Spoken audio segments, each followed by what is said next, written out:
Welcome to all of you here to this Dean Speaker Series. My name is Rich Lyons. I'm the Dean of the Business School here, the Haas School at UC Berkeley.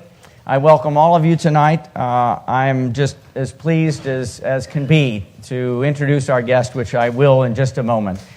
He was a student of mine. I want to take full credit for all that he has achieved. And there are others that will take full credit for all that he has achieved. I want to also introduce you to our upcoming speaker in this same series.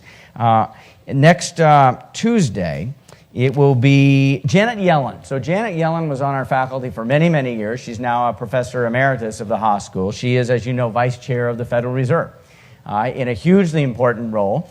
And every time we turn around, she's got an even more important role. So I don't have any inside information about what her next role will be, but she's in a very important seat right now. She will be speaking at 12:30 p.m. on Tuesday, November 13th. And because we want to make sure to accommodate as many people as possible, we're doing that one in Chevron Auditorium at the International House, which, as you know, is just right down the street, right? So hopefully you can be there at 12:30 on Tuesday. Tonight, we all have the great pleasure of getting a chance to hear Patrick Awuah. Patrick is one of our alums, as I mentioned, a path-bending leader, if ever there was one. This is somebody that when he was here, he had an unflappable vision, and it was clear to him when he was here. And we'll hear more about that. But he wanted to start a university in Ghana, his native country. After graduation, he went back to Ghana and started a university. He brought some of his classmates with him, as clear a vision as any you could imagine. His work has been inspirational to many, many people. He has won many, many different awards. I won't be able to go through all of them. He won the John P. McNulty Prize of the Aspen Institute. This is an award that recognizes extraordinary, high-impact young leaders who are making creative and lasting contributions to their community. In May 2010, Patrick was named the 8th most respected CEO in Ghana, and that same year was listed as one of the 100 most creative people in business by Fast Company. Recently, he became a fellow of the Africa Leadership Initiative, a branch of the Aspen Global Leadership Network. Friday evening at our own Haas Gala, this is where we bring all of our alums together, Patrick will be receiving yet another award, a very deserving award. We have something called the Leading Through Innovation Award, and if anybody deserves that award, it is Patrick.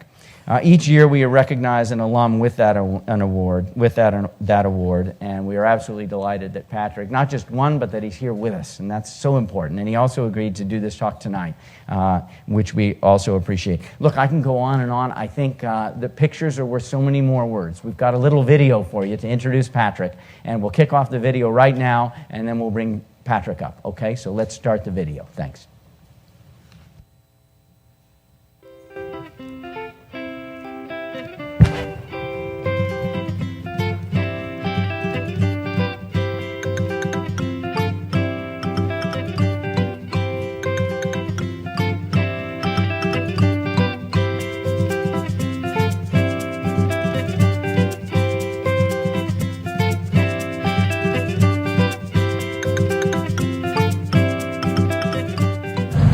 Ashesi as a project to help drive a renaissance in Africa. So I became a parent and I started to worry more about the world we would leave for our children and their children. And I decided that education was a way to help achieve that. I went to Haas looking for an education that would teach me about how organizations function and that I would use that knowledge to found and run a university in Ghana. Ashesi is a different type of school, apart from like all schools in Ghana. The number in class, very little. You actually have a personal relationship with your lecturers. The facilities over here are amazing. You get to know all your classmates on a personal level. Most students, when they enter Ashesi, they're coming from a system that relies very heavily on learning by rote. And they enter a college that is more about critical thinking and problem solving and values. This school is not just about a place where you go and get a good job, but it is a lot about the mission of building ethical leaders in Africa. Continuing students have an obligation to offer community service So I think in the coming years, if our population increases, what's going to happen is that we're going to affect a lot more rural areas in Ghana.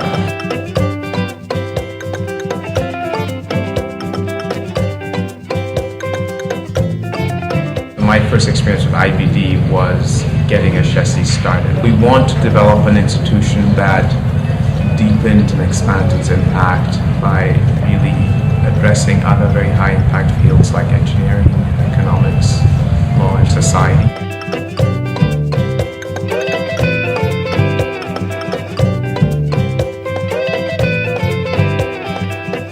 We especially loved the chance to meet students and alums and hear about the impact that Ashesi has made on their lives. I was consistently impressed by what people outside of the Ashesi community thought of and perceived of what Ashesi was trying to do. Just getting to learn more about Ashesi and just how truly amazing an organization this is. It's just been a complete honor to work with you. It's a very inspiring place, and really appreciate letting us have the opportunity to work with you. You change a continent by changing the people in it and the leaders in it. This next century has to be the African century.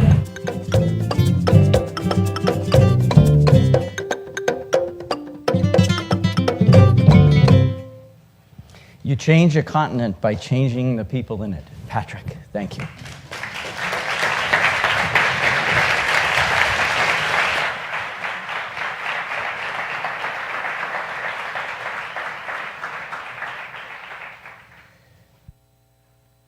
Thank you, everyone. It's always a real pleasure to be back at Haas. I remember when I first came here and got a chance to speak with the director of admissions.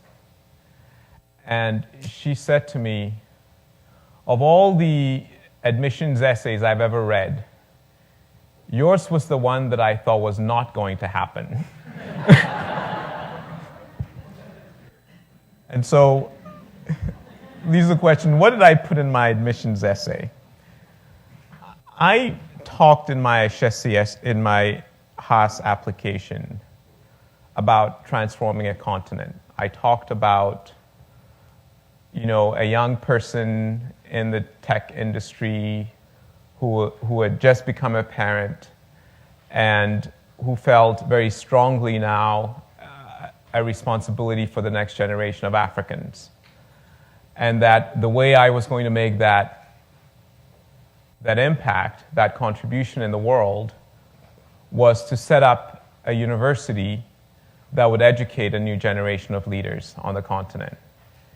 And I'd come to this conclusion that leadership is so important because of conversations that I had had with friends and family in Ghana before I quit Microsoft to do this. And actually, the reason I came to Haas, to Berkeley, was that I had this big idea, and I was frightened by it. I was utterly scared that I was leaving a career and setting off on a quest that had a very high chance of failure. And so it took me a year and a half after I had the full permission of my wife before I walked away from Microsoft. And so coming to Haas was really, in my mind, about managing my fear. And managing it by learning how organizations function and preparing myself for this mountain that I was about to climb. And so I came here and sort of encountered this community of people. Some of them thought my idea was crazy, but nobody said that to me. Everybody that I mentioned this idea to said, "What an amazing idea. It's so great that I came to this business school because I got to meet people like you, Patrick." And that was interesting, it was intense. And there were people who really wanted to be a part of it, who gave me advice, and who helped me get Ashesi going. In fact, Ashesi was incubated here. in the IBD program. So this organization with this mission started as a project in a class here that brought my colleagues and I, 4 of us, to Ghana to do the feasibility studies and to the business planning for this. And so what we do is educate a new generation of ethical entrepreneurial leaders in Africa. Now, there's a very important thing that I learned at Haas, which is the how to get things done is extremely important. I just described to you why I'm doing what I'm doing, hoping to transform a continent. And I've described what I'm doing, educating leaders. But the how I do it is extremely important. And so I was here for 2 years, and I would say that one of the most important lessons I learned was the importance of institutional culture, the importance of the decisions that people make on a daily basis and the actions that people take on a daily basis. That this is absolutely crucial. That performance is not just about rewarding a result, but rewarding the behaviors that we want to see. That this idea, the saying that the end justifies the means, is not true. That the truth is that the means determine the nature of the end. The how is so important.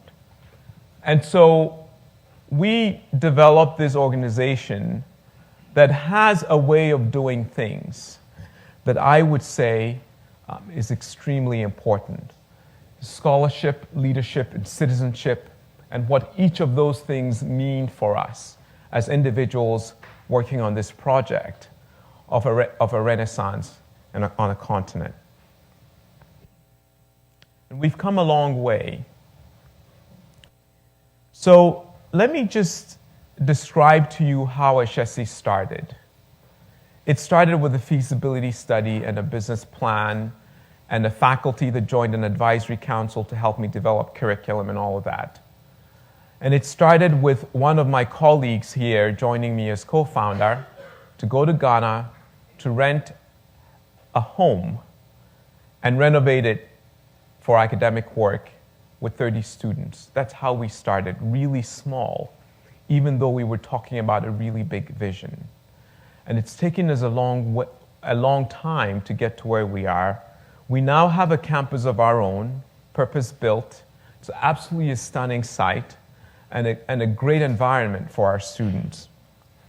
But the hardware is not the most important thing that we've done. The most important thing that we've done has to do with the institutional culture, the culture of our student body, the culture of my colleagues who work with me in Ghana, educating students from all over the continent. Our students developed an honor system that they manage themselves, where they've said to each other and to us, they will not tolerate dishonest behavior, that they will live, that their word means something, and it means something good, that they will become a force for good on a continent. And it has really stunned the country, the idea that students can be trusted to take exams without proctoring because they're honest, because they'll hold each other accountable. This is important. This is a long way towards achieving our vision. We've touched individual lives. Students who have grown up in rural villages or who've grown up in slums, who have been the first in their village or the first in their family to go to college, and who are making very deep change now as alumni.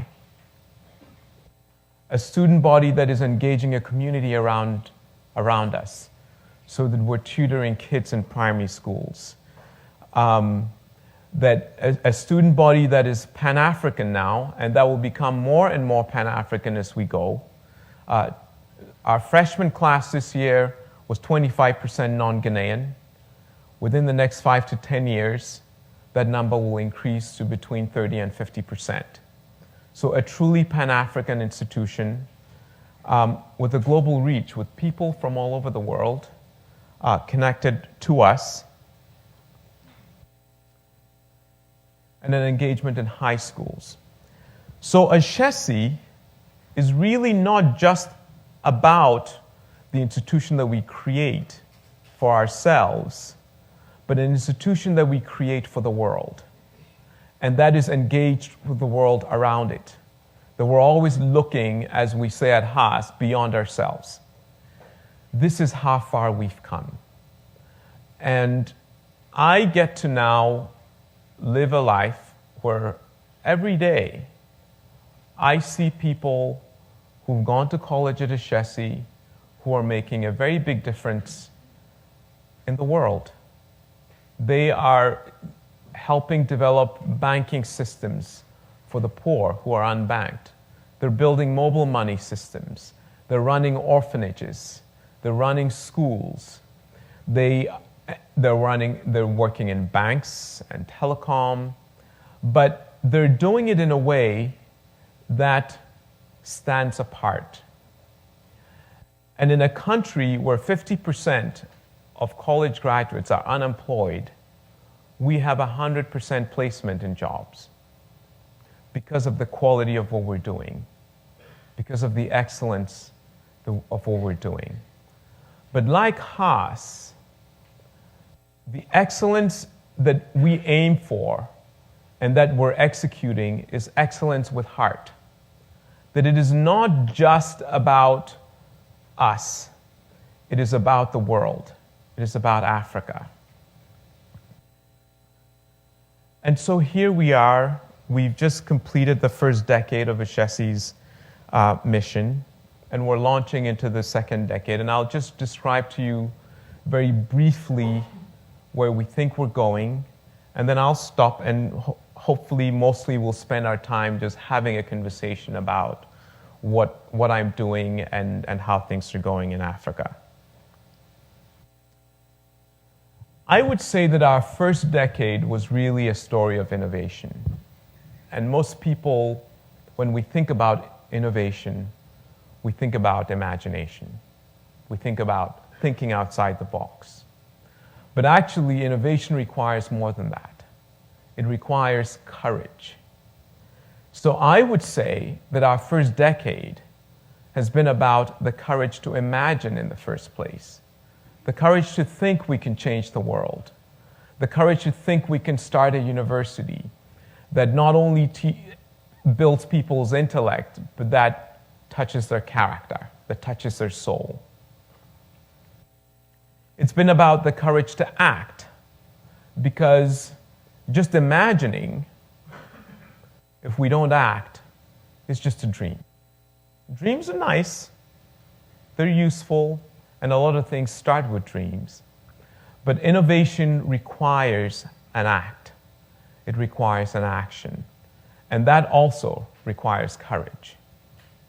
And it's been about the courage to persist in the face of difficulty that inevitably shows up when one acts. This has been our first decade, and I think our second decade is going to be more of the same. More of the courage to imagine, the courage to act, and the courage to persist in the face of difficulties that I know will come.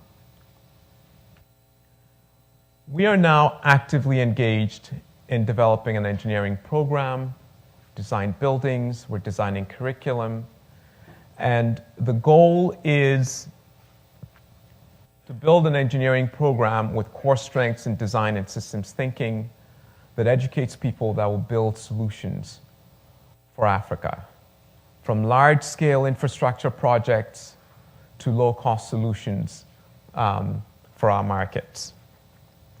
We're going to engage in economics to build a pipeline school with a strong emphasis on quantitative reasoning, and really learning from the experience of other parts of the world that have educated some phenomenal economists who are changing their parts of the world. And finally, engage with strengthening the rule of law in Ghana and around Africa. This is what our next decade is going to be. It's going to be a lot of work.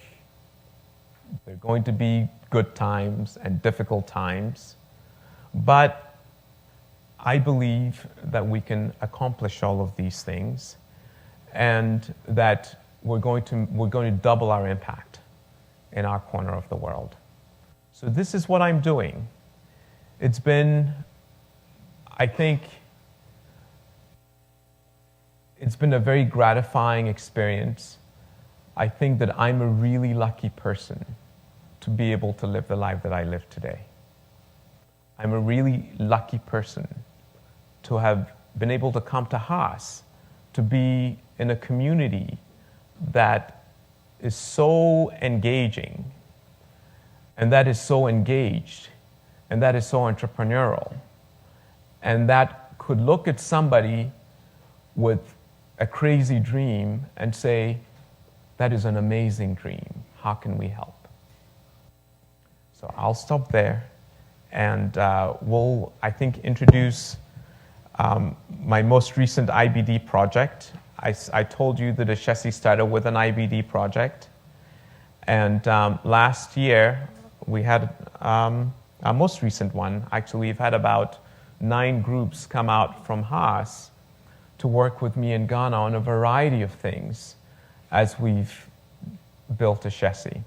And so thank you all very much, and thank you guys.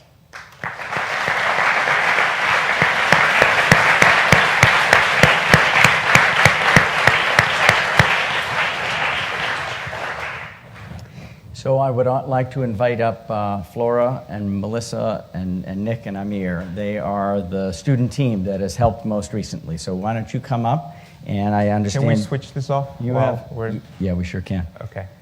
Well, in the near term, we can put some paper on it, but...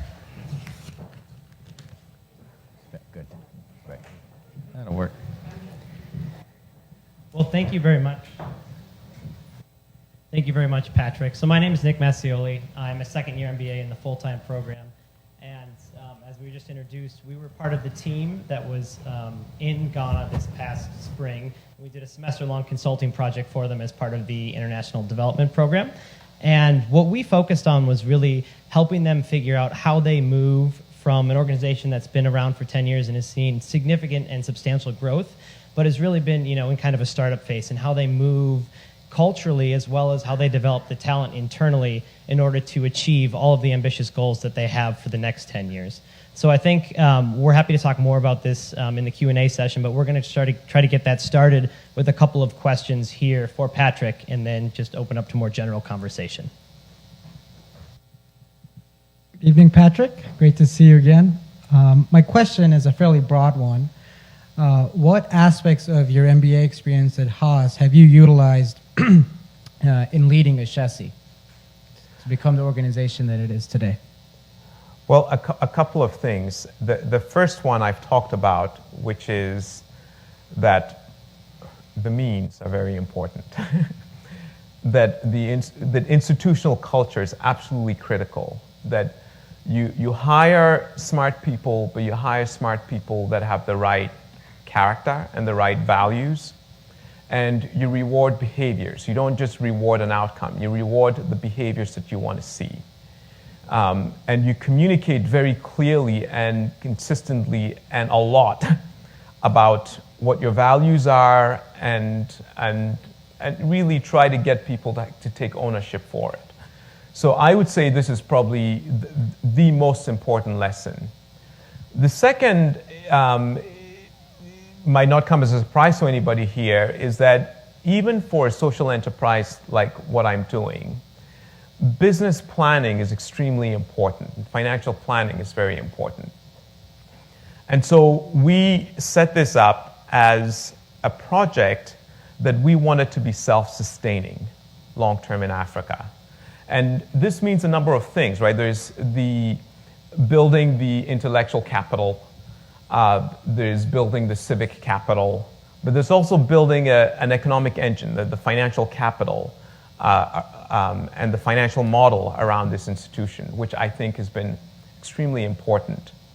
So just to give you an example, a very concrete example of why this is so important, we decided that this institution was going to be self-sustaining on the basis of tuition. That we were going to use philanthropy to start it and to start new programs. We were going to use philanthropy to support poor students who needed their tuition paid for, but that we were going to charge tuition for those families that can afford an education, and that this was important because then we would know that financially this institution could live for a very long time. To date, we have raised a total of $15 million in cash in philanthropy and debt financing to get to where we are. How much would you guess we've raised in tuition to date? 10 years in Africa. Any takers? 3 million, 1 million? 1 million every year. So that's close. We've raised $15 million in tuition to date. So the African capital around Ashesi has matched philanthropic capital around it. And this is in a build-up phase. This is not steady state, right? And it's extremely important to have built this economic engine because this is what's going to keep the institution going. And then, there's going to be a time when we're going to have some alumni who are quite wealthy, I hope, and who will give back so that, steady state is going to be an institution that has a very strong economic engine and that will survive its founder. Hi, Patrick. So we as a student team here at Haas and also many other IBD teams that have preceded us have had the privilege of going out to Ghana and working with you. Why is it that you keep on coming back to the IBD team, and what value have the teams been able to deliver for Ashesi? or why do you... Specifically this.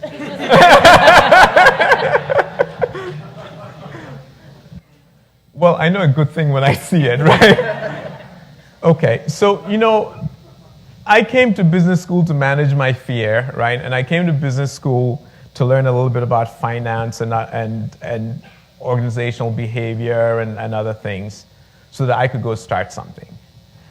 And then I encountered a business school that did all of that, but also actually incubated my project. There's just this brain thrust here that is phenomenal. And they helped me start it. Why not help me keep it running? So I have found it, really helpful to have teams come and have concentrated time with us to help me think through strategy, to help me think through the business modeling for the next academic programs, to help me think through brand studies, or for those of you who are not business types, reputation. And, it's just this incredible intellectual capacity that is part of my network. And because I came here, I'm smart enough to know a good thing when I see it and know how to leverage it. That's why I keep coming back. It's very, very useful to Ashesi. And I keep saying that a renaissance in Africa will depend on African leadership, enlightened African leadership. And part of that enlightened African leadership will be a leadership that embraces different ways of seeing and embraces the rest of the world, and that invites others in the world to work with us as equal partners. And that's what I'm doing with IBD. Well, we love being there, and we're hopeful that other folks will have the opportunity to continue to do so in the future. I'm sure there will be others. And our last question before we open it up, what advice would you have for current Haas students, either personal or practical, who are interested in becoming social entrepreneurs? Social entrepreneurship is just like any entrepreneurship. In fact, I think all entrepreneurship is social in a way. I think that you should just go for it. Nothing ventured, nothing gained. I was afraid of getting started, and I asked myself, well, what is it I'm afraid of? And the answer was, well, I'm afraid of failing. And then I realized, well, if I don't start, then I failed anyway. And I think that a lot of social entrepreneurs faces, actually all entrepreneurs face this moment where you have to sort of pick up the courage. You've already had the courage to imagine something, right? Now you need to have the courage to act, and you need to know it's going to get hard, and you need to have the courage to persist. And believe me, things have been very difficult on this project, especially in the early days. When you do something completely different, you're often doing it in an environment where there's a performance horizon, really, actually, that all organizations have, that all individuals have, that all societies have, right? And different societies and different organizations have different horizons that they see. And when you're an entrepreneur and you're sort of pushing up against that horizon, it's difficult to find people who will join you to do it. If you pierce the horizon, sometimes you'll have a reflex from the others around you to grab you and pull you back to a place that they understand. That's a difficulty that you'll encounter. There will be difficulties around financing, getting the capital to get things done. You just need to persist. So that's my advice. Courage.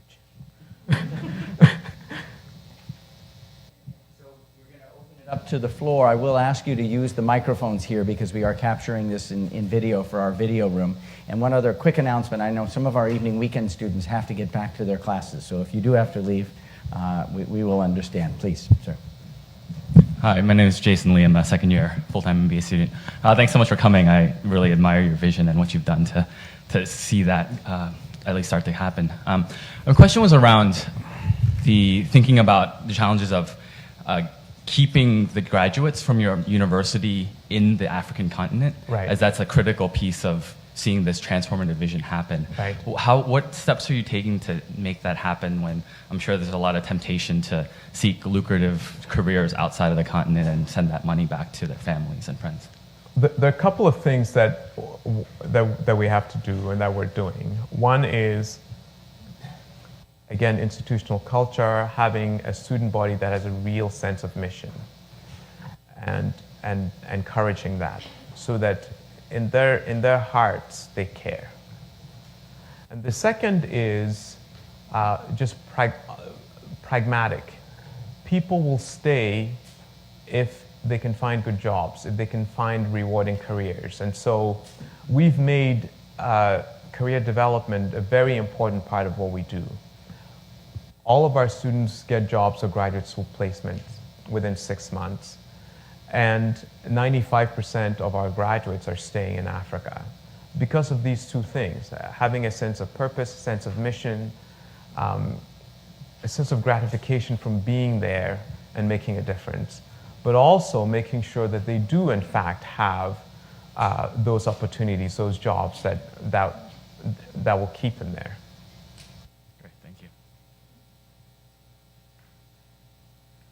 Hi, Patrick. I'm so glad you were able to make it. I've been anticipating you being here. My name is Amari Bidian, and I'm also a second year. And my question is around your journey, your personal journey, and your whole thought process around wanting to start this university. I know it started before you even got to Haas. Right. And can you talk a little bit about that, and then how you came to the decision that you were the person to do this?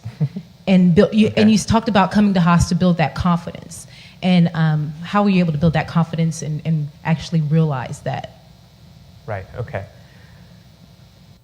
My first idea was to go back to Ghana and start a software company.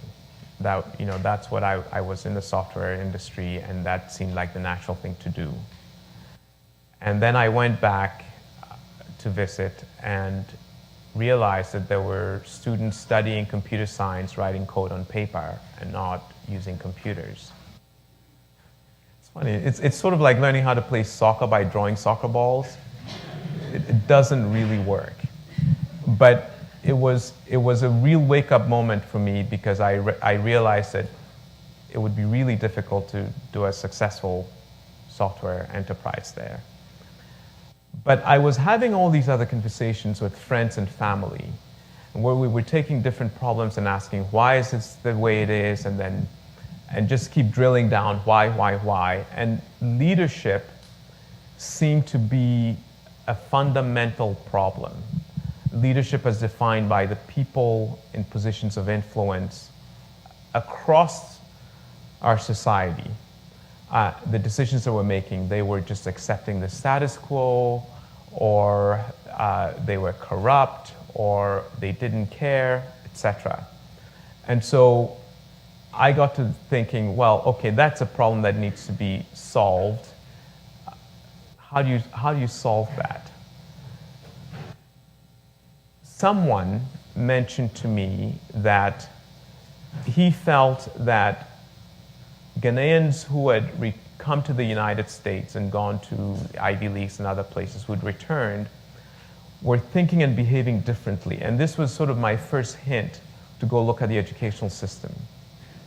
And as I looked at the educational system, I decided that higher ed was a place to engage for a couple of reasons. One is there was just rote learning going on, which is a problem, and people writing code on paper, that's a big problem.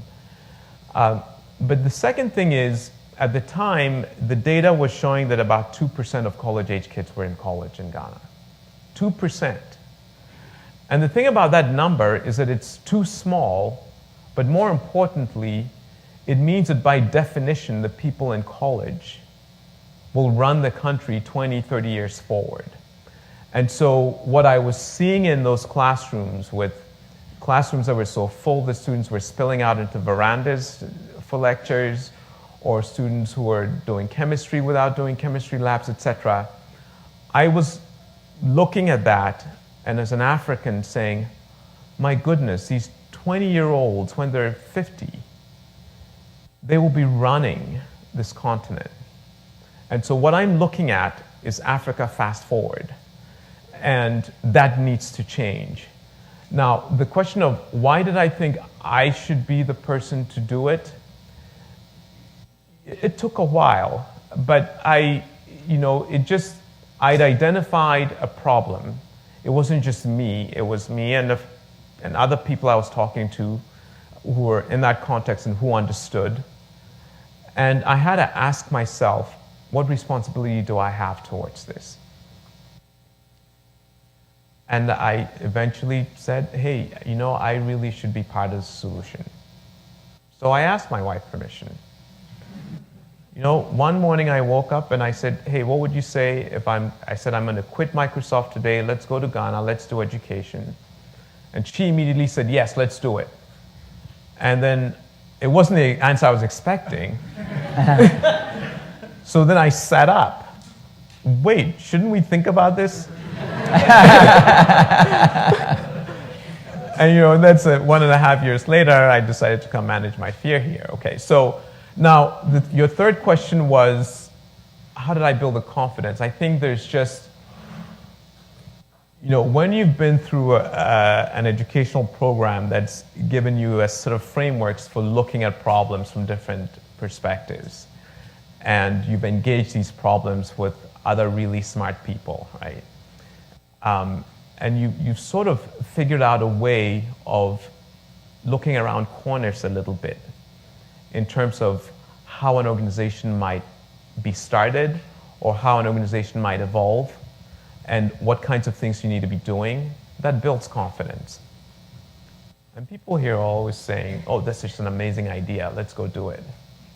So that helped. You share a very similar vision to Fred Swaniger and Chris Bradford through Yes. ALA. Could you speak a little bit more to your relationship with ALA as well as other partnerships you've formed both in Africa and out beyond? Fred started his project a little after I'd started Ashesi, and I got a call in Ghana. He was at Stanford at the time, and said, I see the problem the same way you do, and I want to start this educational institution in South Africa. What advice can you give me? And I gave him free advice for what it's worth, and just shared with him some of the things that I'd done, some of the things that were really difficult, things that he should watch out for. And so that's how I first met Fred. And then, he's been to Ghana several times. I've been to South Africa. I'm now on his advisory board. And, I see Fred and Chris as really kindred spirits. I mean, we really do see the problem the same way. And he started this high school that is doing phenomenal work in South Africa. And we're now starting to accept students out of ALA, which is terrific. Hi. I agree it's an amazing idea what you're doing. And I think it's great that you're building leaders. I have a question about how you're actually building them to manage the world out there in Africa, and how to talk to these people who didn't sign the honor code, and how to deal with the corruption in becoming leaders in the continent. Right, okay. So that's a big question. There are a number of things that we've done intentionally in our curriculum. We have a leadership seminar series that runs through 4 years. And it's a series that starts with a seminar on great leadership and the challenges of leadership. And so they study leaders that have done really well, leaders that have not done so well. And they reflect on what kinds of leaders that they want to be as individuals. Part of that first seminar includes a module that brings alumni into the classroom to share real-world cases of ethical dilemmas that they've had to confront in the real world, in Ghana, and how they're dealing with these problems. Actually, not just share the answers, but to have students engage these cases and think them through with alumni. The second seminar has to do with the organization of the good society, the rule of law, the rights, and so there's a lot of readings and discussions around that. The third seminar is how do you organize the economy of the good society. And they're reading everything from Karl Marx to Adam Smith and in between, and really trying to grapple with this question of what kind of economic system creates the most opportunities for the most people. How do you deal with issues of economic justice and so on. And then the fourth seminar is about servant leadership. And it's really the lab, if you will, for the previous 3 seminars, right? So they actually go out and they do community service as part of that seminar and write about it. And so there's a very active, proactive engagement with students around this question of leadership. And we're asking them and challenging them to form their own opinions about what kinds of leaders are good for the world and what kinds of leaders that they want to be. Okay, so this is how we're dealing with it. But outside of the curriculum, it's also all the things that we do outside of the classroom. The honor system is something that they came up. I mean, we challenge them to think about taking ownership for Ashesi's mission and our posture for integrity. And it took them 2 years, actually, of debate to decide that they wanted to institute an honor system on campus. I mean, this is something that they did in a thoughtful way. And they've also decided that freshmen are not automatically on the honor system. The freshmen come to Ashesi, they spend a whole year not signed on to the honor system, and in their sophomore year, then they come together as a class and make a decision. But it gives us a year where the freshman class is engaged with the rest of the institution, with the upper class students, with the faculty, with the administration, and with each other, also grappling with this question, and then making a decision for themselves. And I think when people decide for themselves, it's more real than if the decision has been made for them, right? So that's how we're dealing with it, is we're sort of, they're engaged in this conversation, but at some point they need to make a decision, right? And it's their decision.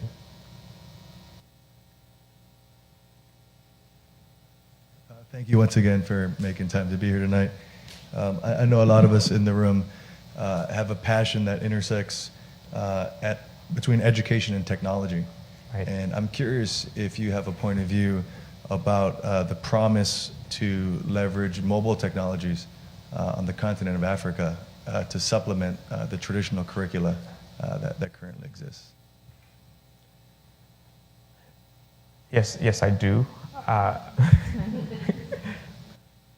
So I think that technology is a great enabler of many things, including education. Okay, and but it's an enabler on many different levels. It's not just mobile technology. It is photocopiers that enable teachers to print out worksheets for kids. It is just internet connections where they can learn from what others are doing. It is back-end systems that enable teachers to more easily manage grading and tracking grades of students, and that enable school administrators to be more efficient. So I think of technology as something that enables efficiencies in just about every aspect of the educational enterprise. It is an obvious enabler of communication between people, especially across long distances. And I hope that technology will enable us to really ramp up the efforts to enable literacy for a lot of people in a very efficient manner. Those are the things that I think technology lends itself very easily and naturally to. But I think we'll all have to keep exploring about what other things that we might be able to do. The story has been one of the most inspirational that I've heard lately. So first of all, thank you very much for coming here and sharing it with us. Thank you. My question is, how did the continent of Africa receive this project? And more specifically, how has the government in Ghana supported this project, if at all? And also, has this project inspired other people to do similar projects in Ghana or maybe in other countries in Africa? Right. So how's the continent of Africa receive this project? That's a lot of people. And I've got to say that overall it's been incredibly positive and very, very rewarding. We see, even before we started this project with the first IBD project, talking with corporate Ghana and religious leaders and military and etc., that they, of course, high school students and parents and so on, they express a really strong desire to see an institution like this. So there was a realization that education needed to be better, and what we were suggesting made sense. Having said that, frankly, when we entered and said we were going to educate computer scientists who would also study some philosophy and literature and other things, that there was some skepticism about that from sort of the educational establishment, the accreditation system. Why were we teaching history to engineers? Because the model at the time was you only do one subject and you just stay and try. But to their credit, they were willing to listen to us and to allow us to do an experiment and to see if it would work or not. So there was some resistance initially. The honor system, as you can imagine, has also confronted some resistance. People are just sort of incredulous about it. But overall, it's been very positive. And Dean Lyons talked about awards that I've won as the founder of Ashesi. One of the first awards that I won was an award given by the President of Ghana. It's one of the highest honors, the Order of the Volta. And it was interesting that the president, and at the time, Ashesi was maybe 120 students. You know, it was a small institution, and you know, so it was a huge surprise to me. But it told us, my team and I, that what we're doing has gained some attention, and that at the highest levels of this country, it was seen in a positive way. And so that's been sort of the reaction that we've been getting. I think it's very positive. I occasionally get emails from people who are thinking about doing something similar in other countries in Africa. I describe them as being where I was when I was first thinking this through and the fear that I was going through. But I know that there are people who are thinking about this. And I'm optimistic that we will see a replication of what we're doing, if not by ourselves directly, but by other actors who are following our example. Yeah. I was fortunate to dream of a university in India on top of a train, board a train and execute it. And the first few years were very difficult. So the first year I got the fundraising experience that I had was getting kicked out of about 80 offices of different companies and 80 different ways of insult and won't happen stuff. I want to know your first year of your fundraising experience, right, and the fourth year of your first fundraising experience. All right. Okay. So that's a very good question. I think for social entrepreneurs, it's a very important question. So to be perfectly honest with you, my first $1 million were easy.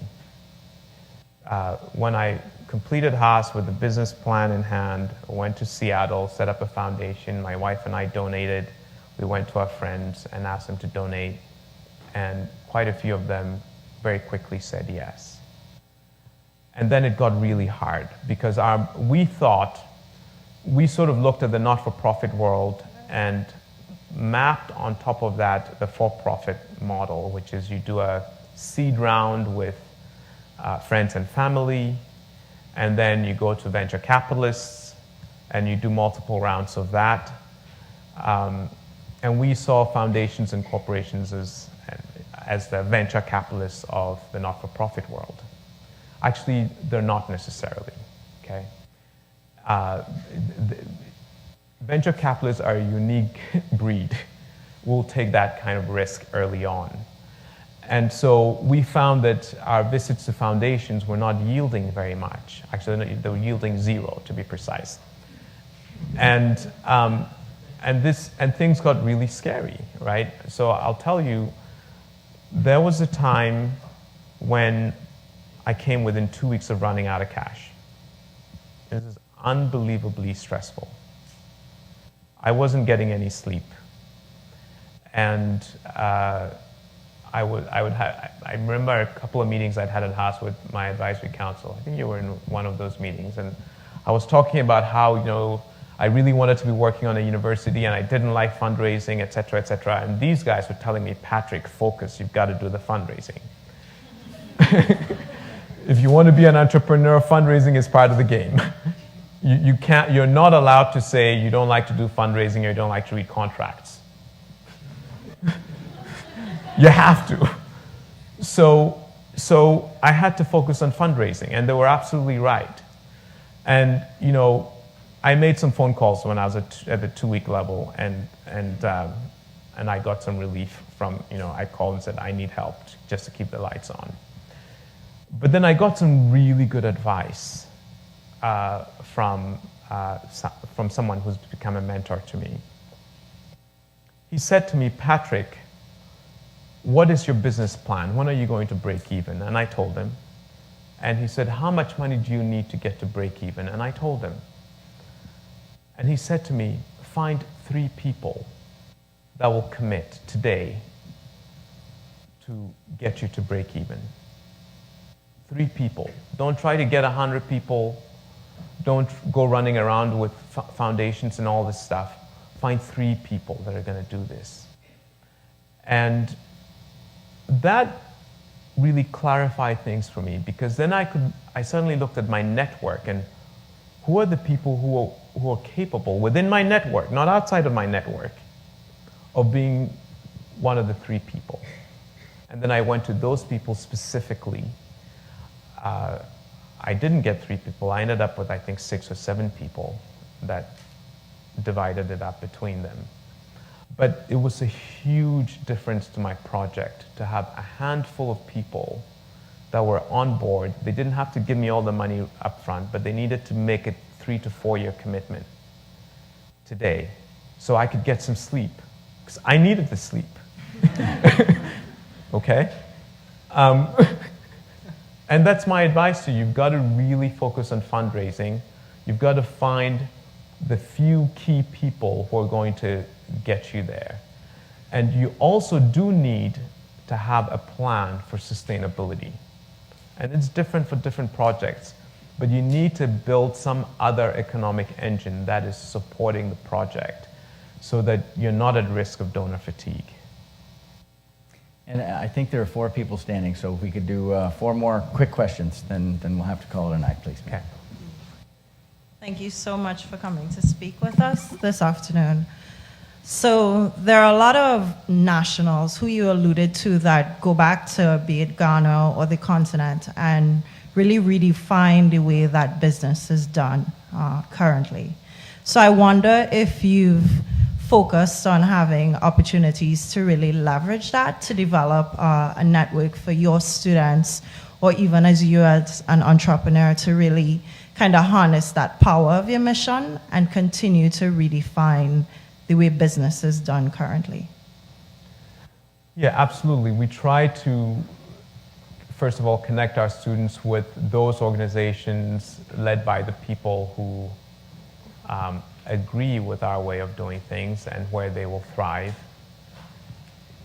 One of our biggest issues is, you know, someone told me, you know, there's a saying, little drops of water make a mighty ocean. Well, someone told me, Patrick, little drops of water evaporate. And I said, okay, you're right. So I need to make sure my little drops of water are not near a heat source and there's some humidity around them. And so you do need to connect people to the right places, especially as young graduates, where they're not getting too much heat. Okay, so that's what we're doing. Hi, Patrick. My name is Jerry. My question is about scale. I think hearing your inspiring story, the impatient MBAs in the room want to say, why not 10 Ashesi? Why not 20? Why not 100 Asheshis in Africa? At the same time, I think we see even here in the States that great schools are really hard to scale. So what plans, if any, do you guys have to expand? I know you guys have recently launched like a second site. And what are the challenges that you've seen as part of that process? Right, so that was me. when I was here. Nina and I, let's do 10 Ashhesis. And then, once you get to that 2 weeks before you're out of cash, focus. So, no, but more seriously, think about what's going on in the world around us and the things that Haas alumni are doing, or Stanford alumni are doing, or Harvard alumni are doing, Haas, I would say to you that Haas today is having a ripple effect in Africa through the work that Nina and I are doing, right? That is another way of scaling, is impact through the people that come through your organization. And so it's very important that we're educating people who can have that kind of impact. And I know, how do you measure the impact of a graduate who graduates from your school and returns home to Sierra Leone and 2 years later is the head of treasury in a bank? That is very high impact. And so that's one way of looking at it. I should say that,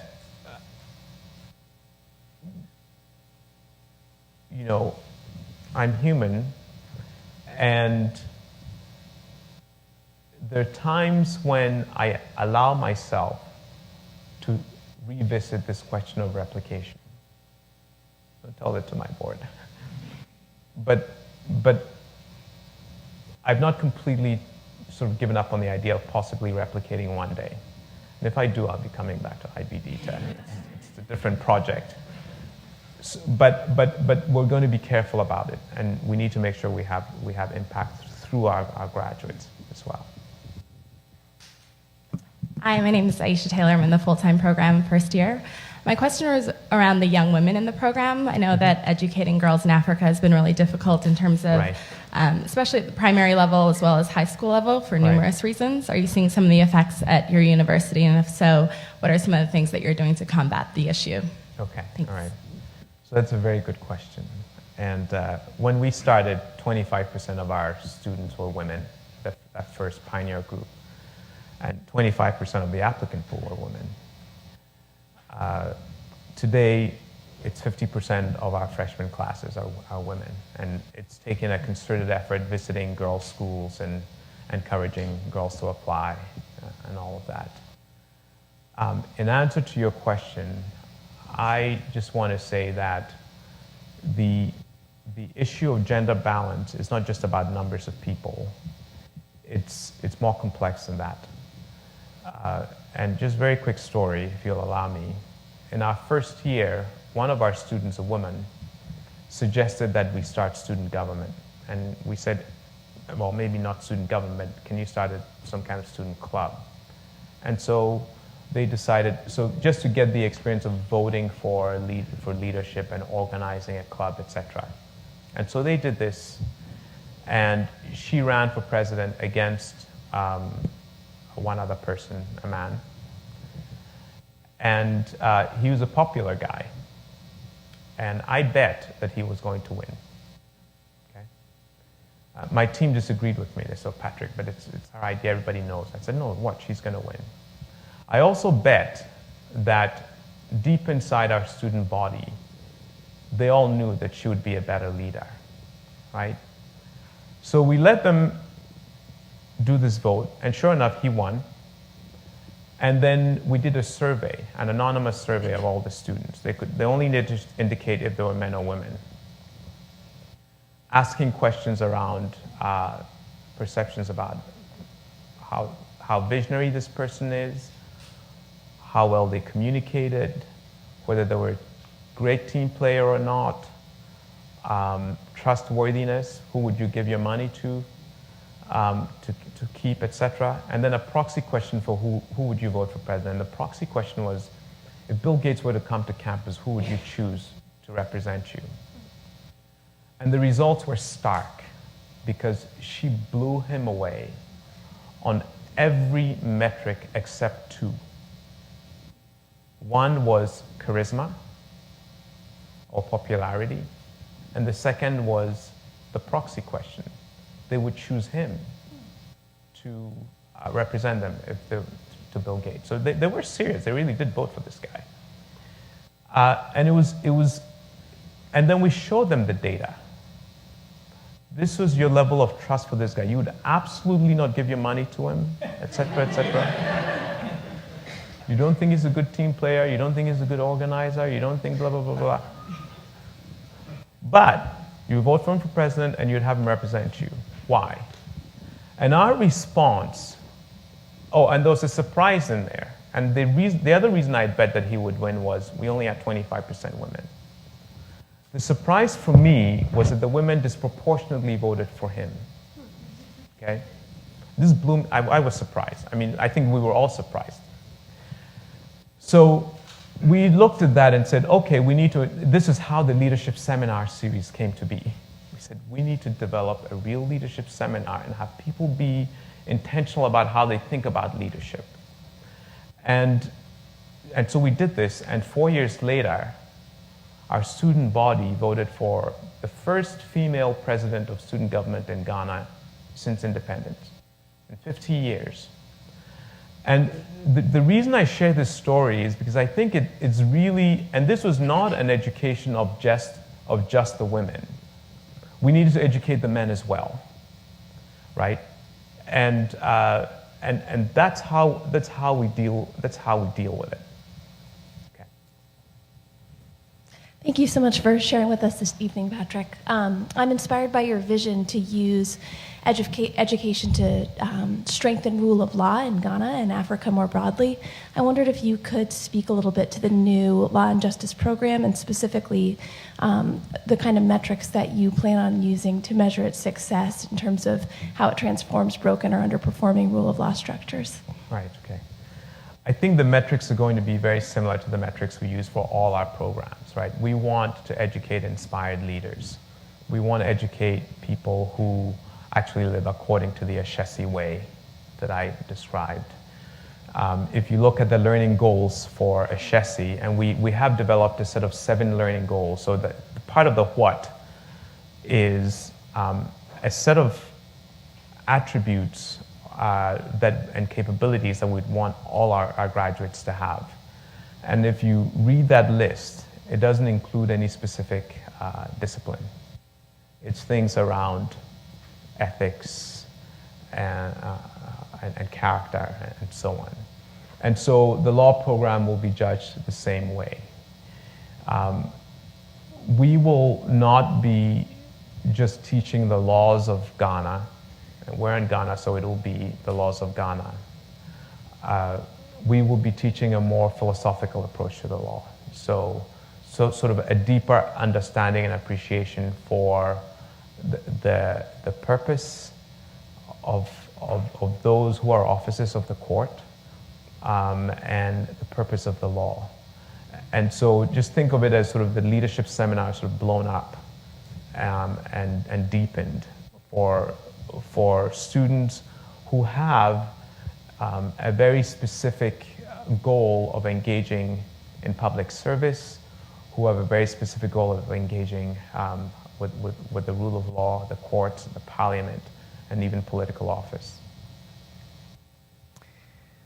We have to call it an evening. Patrick, you are the embodiment of this institutional culture. We are very proud of all you've achieved. Thank you. Thank you very much.